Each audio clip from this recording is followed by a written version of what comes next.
Hello sa mga artistahin dyan. Bali, nandito kami ngayon sa The Sibs Hotel and Resort. Bali, nakaharap kami sa pool. Tingnan niyo naman, oh, sobrang ganda ng room namin kasi ito yung aming harap ng room namin. So, let's have a quick tour mga guys. Uuli tayo dito sa resort. Ayan, so let's go.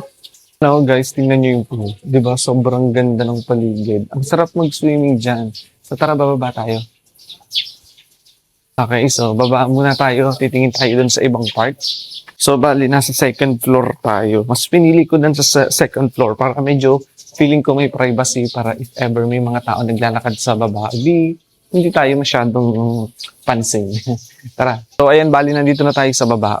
Yan, dito na tayo guys sa pool. Doon nga pala yung room namin sa taas. Yan. So, dito tayo. No, di ba? Sobrang aga nilang naglilinis kanina. Nakakatuwa. Ang linis talaga, oh. Tingnan mo, dali. Yung sa pool, pakita mo. Sobrang linis. Ang aga nilang naglilinis kanina dito. Kaya talaga namang nag-enjoy ako mag-swimming dito kagabi. Tingnan nyo, oh. Diba? Sobrang linis. Oh. Yan, tapos dun yung, yung restaurant. Open na yun. Doon tayo mamaya. Punta tayo mamaya doon. Yan, so, bali, dito tayo ngayon pupunta sa, sa receiving area. Yes. Silipin natin yung receiving area. Dito kami kagahapon, una, nag-stop bago kami pumunta dito sa labas. Silip madali yung konting Okay, ayan. Ayan, so bali yun yung loob ng receiving area, waiting area, and doon kami nagbayad bago mismo resort. Ayan, Han, pakita mo, sobrang ganda ng paligid. Oh, di ba? Sobrang ganda, nakakatuwa. Kung gusto mo talaga mag-relax, mag-solo muni-muni dito, perfect dito kasi hindi sobrang daming tao, mapipil mo talaga yung pagka very private ng atake. Nakakatuwa. Oh. Sobrang ganda ng paligid dito. Mag-green pa rin talaga, 'di ba? Kung gusto mong makatakas sa medyo maingay-ingay sa labas, gusto mong magmuni-muni, dito mapi-feel mo talaga, makakapag-relax ka talaga, makakapagpahinga ka talaga, 'di ba? Tingnan niyo kung gaano kaganda. Oh. So ayun yung aming doon yung room namin sa second floor na yon. Then facing naman siya doon sa may swimming pool. 'Di ba sobrang ganda oh. Kung gusto mo mag-picnic ka dito sa mga dito sa damuhan dito sa ilalim ng mga puno, pwede diyan. Ayan dito another to. Siguro another room to.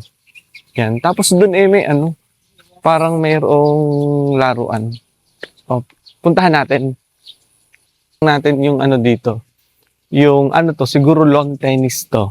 Lawn tennis no. So kung gusto mo mag-exercise, maglaro habang naka-check-in ka dito, pwede oh. Ang sarap, grabe guys, mahangin. Tapos ang daming puno, so fresh air sa madaling salita, 'di ba? Ang ganda. Okay, let's go na tayo. That's enough na. Labas na tayo dito, doon naman tayo sa ibang part. Oh. Ayan, so dito naman tayo sa medyo malapit na sa dagat kasi may dagat dito sa harap nito mismo. Pwede rin ditong mag-walking, mag-jogging sa morning pagkagising mo. Pwede mo itong ikutin. Oh. Makakapag-exercise, makakapag-jogging dito. Nakakatawa, ang ganda ng arrangement ng mga puno. Ayan, dagat na tayo. Silipin natin itong restaurant.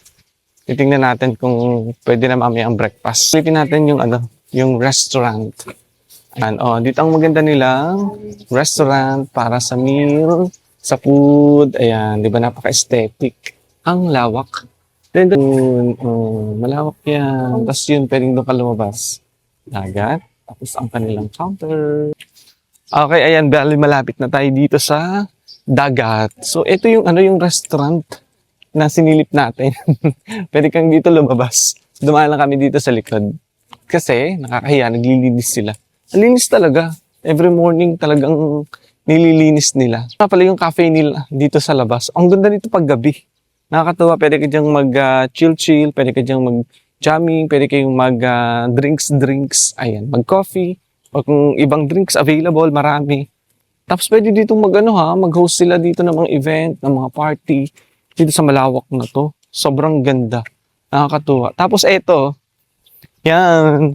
Ito na tayo sa The Sibs Hotel and Resort na nila, na signage. Yan. Kita?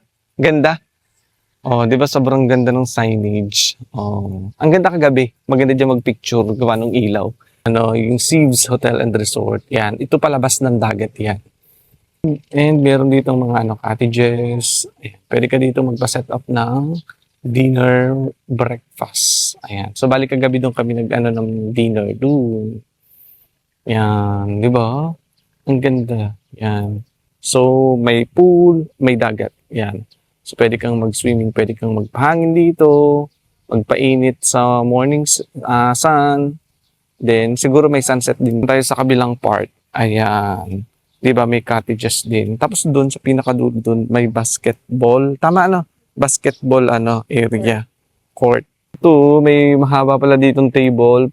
Maganda din pag group barkadahan. Pwede kayo dyan mag ano ng pagkain, pa-set up. No, ang ganda oh.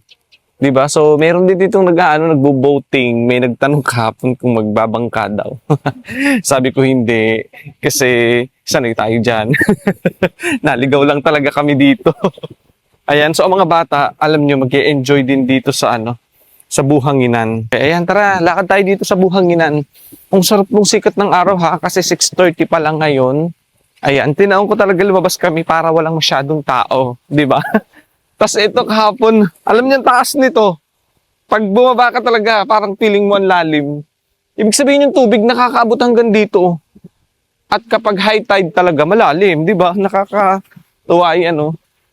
Ayan. Tapos ito na yung ano, basketball court. May volleyball court. And alam niyo merong ano, pawikan hatchery doon. Oh. Akala nung mga bata kahapon merong pawikan nga. Ayan, dito tayo. Dali. Bali, ito yung basketball court. Oh, di ba? Marami ka ditong activities din na pwedeng gawin. Kung ayaw mong nasa room ka lang, ayan. Tapos ito yung volleyball court. Magkatabi lang sila. Tapos maganda yung sand, di ba? Safe na mag-play ka dito ng volleyball. Nakakatuwa, may enjoy nyo talaga yan. Tapos ito yung pawikan hatchery. So ito yung pinaka-loob niya. Oh, akala kahapon nung dalawang batang kasama namin. May makikita sila dito nga literal na pagkapanggapa. Sabi wala pala. Okay, so that's it. So, ito yun, yung kabuuan ng resort dito sa labas. Yan yung kabuuan ng resort dito sa labas. Tapos, dun sa loob, yun, dun yung resort. Oh, dun yung place na pinagstay namin. Tapos ito yung labas talaga nila. And ito yung dagat. Oh, di ba? Napakaganda dito sa The Sieves Hotel and Resort. So, kung hindi nyo pa napupuntahan, try to visit. Mag-e-enjoy talaga kayo. Bye!